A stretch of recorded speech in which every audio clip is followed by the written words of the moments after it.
আসসালামু আলাইকুম। প্রিয় বন্ধুরা আমার, আপনারাও পারেন আপনাদের বাড়ির আঙিনায় ছোট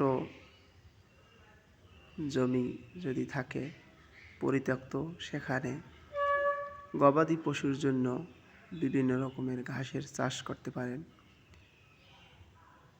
যেমন গরু, ছাগল, মহিষ কিংবা ভেড়া, সমস্ত প্রকৃতির যে গবাদি পশু আছে তাদের লালন পালনের জন্য আমাদের প্রচুর পরিমাণ ঘাসের প্রয়োজন হয়। এই ঘাসগুলো চাষ করতে পারি আমরা সকলে।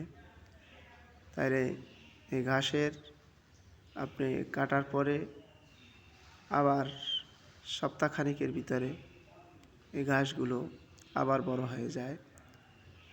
একবার ঘাসগুলো যদি আপনি আপনার জমিতে চাষ করতে পারেন, তাহলে অন্তত সপ্তাহ 2 সপ্তাহ পরে, 1 সপ্তাহ পরে ঘাসগুলো কাটার উপযোগী হয় এবং আপনার গরু, ছাগল, মহিষকে পর্যাপ্ত পরিমাণ